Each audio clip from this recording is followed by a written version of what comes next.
We use the Freedom of Information Act to uncover government documents, and we've been second to none in doing so, uncovering key information about other abuses of power by the Obama gang, namely the IRS, the big corruption surrounding the Benghazi lies by Obama Clinton most recently, and certainly we've been in the forefront with over 50 lawsuits designed to uncover the truth about the coup and other illegal abuses targeting President Trump. Now, one of the hurdles we face in pursuing these Freedom of Information Act requests and lawsuits is classification. Now look, I don't want the locations of troop concentrations overseas. I don't want anything that's truly and direly needs to be classified. But in our experience, when someone says you can't have something about an issue of government corruption because it's classified, more often than not, it's a lie. Meaning the classification is not necessary. It doesn't protect sources or methods. It's not designed to protect. National security, which is why you have classified documents to begin with and classified information. Usually, especially in the case of the targeting of President Trump, the classification is designed to protect government misconduct from being exposed, and specifically the personal and potentially criminal liability of those government officials behind the misconduct. So when you hear things need to be classified, you should be hearing is, we need to protect the corrupt gang at the FBI that was running it for a time, Comey, McCabe, Page, Strzok. We need to protect the corrupt individuals over at the Justice Department, Attorney General Lynch, Sally Yates. We need to protect John Brennan. We need to protect James Clapper. We need to protect John Kerry over at the State Department, whose agency was front and center in targeting Trump. We need to protect Barack Obama and Joe Biden and Susan Rice. So when you hear this material needs to be classified, that's what you should be translating it to. We need to protect the corrupt politicians behind the worst government corruption scandal in American history. And thankfully, the president is finally taking steps to address this issue of classification as cover-up. And he issued just yesterday, May 23rd, a memorandum on agency cooperation with Attorney General's review of intelligence activities relating to the 2016 presidential campaigns. The key to declassifying the information. The memorandum is to the Secretary of Treasury, Defense, the Attorney General, the Department of Energy, the Secretary of Energy. I wonder how they're involved. Homeland Security, National Intelligence, Director of National Intelligence, and the CIA Director. The subject, agency cooperation with the Attorney General's review of intelligence activities relating to the 2016 presidential campaign. By the authority vested in me as President by the Constitution and the laws of the United States of America, I hereby direct the following. Section 1, Agency Cooperation. The Attorney General is currently conducting a review of intelligence activities relating to the campaigns in the 2016 presidential election and certain related matters.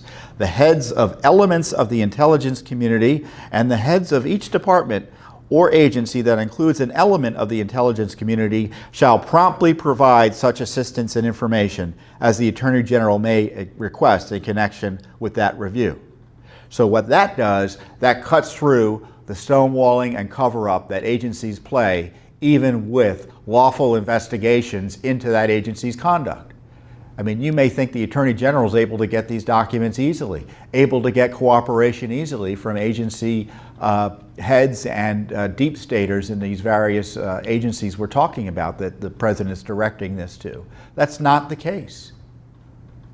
The bureaucratic infighting, again, to protect and preserve the agency's reputation from being exposed as corrupt or abuses by the agency being exposed generally, that often takes precedence, and that's why sometimes it's hard to get even from the Attorney General of the United States the necessary information because he can't get it.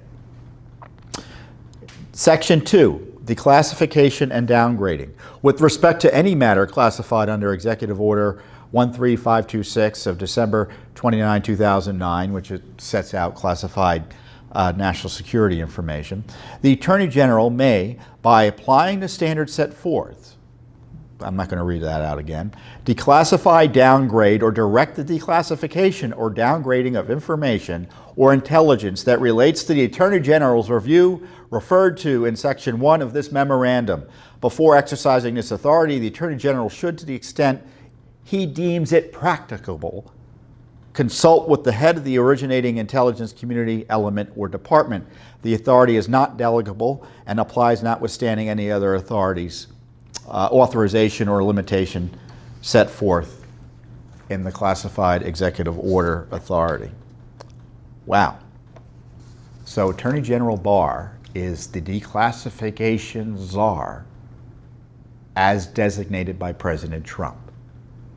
So when you hear the language that originating entities or agencies can't get in the way of the Attorney General declassifying it, it means that the CIA can't say, this is a CIA document and we're not going to allow it to be declassified, because the Attorney General, as authorized by the President of the United States, can declassify the information.